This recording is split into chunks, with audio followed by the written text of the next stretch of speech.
Ini adalah cara menyontek yang hebat. Perhatikan jam dinding ini. Saat jarum menit bergerak satu garis, menandakan Lin akan menjawab pertanyaan pertama. Lalu angka 1,2, 3,4 melambangkan pilihan A, B, C, D. Saat jarum detik mengarah ke angka 1 sampai 4, Lin akan mengangkat tangan kanannya. Berarti, jawabannya adalah angka itu. Misalnya jarum mengarah ke angka 3, berarti jawabannya C. Tapi, kali ini, Lin segera meninggalkan kelas begitu selesai ujian. Ada apa ini? Ternyata, cara menyontek kali ini bukan dengan jam. Kali ini, Lin mengerjakan tes secepat mungkin. Lalu menyalin jawabannya di penghapus. Lalu, ia melewati kelas yang lain. Teman-temannya yang telah membeli contekan mulai waspada setelah melihat Lin. Dan bersiap. Pandangan mereka tertuju pada speaker kelas. Benar. Kali ini Lin akan menyiarkan contekan di speaker. Caranya mudah. Lin akan memutar jawaban A, B, C, D dalam bentuk kode suara. Ia menyelinap ke ruang pengumuman, lalu menyiarkan jawaban yang sudah ditulis di penghapusnya melalui speaker pengumuman. Suara tik-tik menandakan A, suara mirip bel menandakan B, suara tung menandakan C, suara sasa menandakan D. Siswa yang tidak mencontek dan guru mengira suara itu adalah suara speaker. Tapi, siswa yang membeli contekan dapat dengan mudah menyalinnya. Mantap!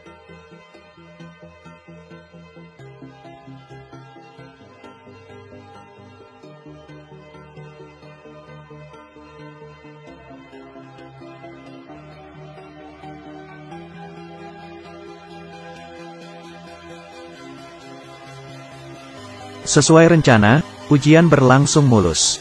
Tapi, setelah ujian selesai, Bang, siswa pandai saingan Lin, mendengar temannya berbincang di toilet tentang isyarat mencontek barusan. Bang kaget mendengarnya.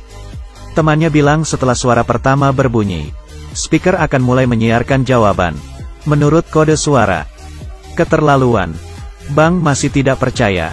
30 menit sebelum ujian berakhir, tiba-tiba speaker berbunyi. Bang memasang telinganya. Ia mulai memperhatikan kode suara. Bang juga cerdas.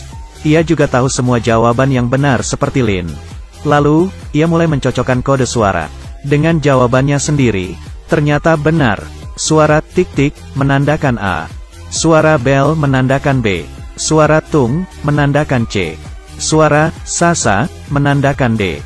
Ben mencocokkan jawabannya sesuai urutan. Ia berhasil memecahkan kode itu.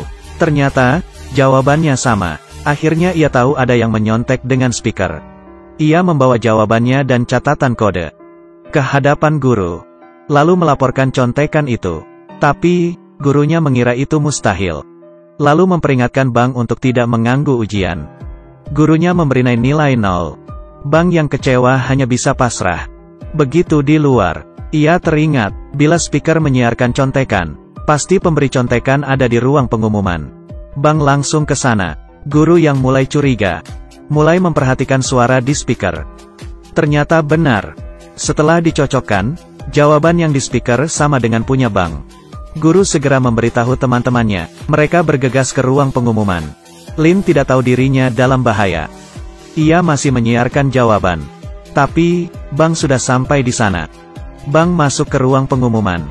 Saat ia bersiap menangkap pemberi contekan, di situ tidak ada siapa-siapa. Bang yang kecewa menutup pintu. Mungkin ia salah. Bang melihat pintunya tidak bisa ditutup. Saat ia mendongak, ia melihat kabel pemancar sinyal. Bang masuk lagi ke ruang pengumuman. Ternyata, kabel itu tertancap di papan kendali. Ia akhirnya tahu, pemberi contekan pasti bersembunyi di ruangan lain karena takut ketahuan. Saat guru datang, ia melihat Bang yang mencari pelaku. Lin masih menyiarkan jawaban. Saat mendengar pintu dibuka, Lin sangat panik. Bang masuk ke sana, dan melihat tidak ada orang. Tapi, kabel di lantai sudah mengungkap identitas pemberi contekan. Lalu, di mana Lin? Ia sudah sembunyi di lemari. Lewat celah, ia bisa melihat wajah Bang yang marah. Bang juga melihat ke arah lemari. Ia perlahan mendekat. Lin sudah menangis. Jantungnya nyaris copot. Saat mau membukanya, Bang menginjak flash disk berbentuk piano. Ia tahu itu punya siapa. Pemiliknya adalah Lin. Saat ini, guru menyusul ke ruangan. Tapi, demi melindungi Lin, Bang berkata tak ada orang di sana. Lin berhasil lolos kali ini. Tapi, masalah belum selesai. Lin menemui Bang di perpustakaan. Saat tidak ada siapa-siapa, Bang mengembalikan flash disknya. Bang bilang ia tidak mengadukan Lin. Tapi, wajahnya terlihat sangat kecewa. Lin menjelaskan dirinya menjual contekan untuk melunasi hutang uang SPP. Ini semua salah sekolah karena SPP yang terlampau mahal. Tapi, Bang tidak peduli. Ia merasa Lin hanya mencari alasan. Bang lalu pergi. Esoknya, kepala sekolah memanggil mereka. Selain guru, hanya mereka yang bisa membocorkan jawaban. Maksudnya, hanya mereka yang memiliki nilai sempurna bisa memberi contekan. Di sekolah hanya Lin dan Bang yang memiliki kemampuan itu. Kepala sekolah mengancam, jika tidak ada yang mengaku, maka ia akan menarik beasiswa Bang dan Lin. Bang terdiam. Bukankah aku yang melaporkannya? Tapi, kenapa beasiswaku mau dicabut? Mendengar ini, Lin merasa bersalah karena menyeret Bang. Akhirnya Lin mengaku. Kepala sekolah memanggil ayah Lin. Ia tidak dikeluarkan, tapi diskor 1 tahun. Dan beasiswanya dicabut.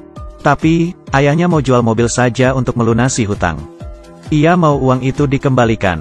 Lin pasrah dan mengembalikan uang contekan ke teman-temannya. Lin mulai diskors. Tapi, ia tak mengira. Meski jauh dari sekolah, ia masih bisa menghasilkan uang.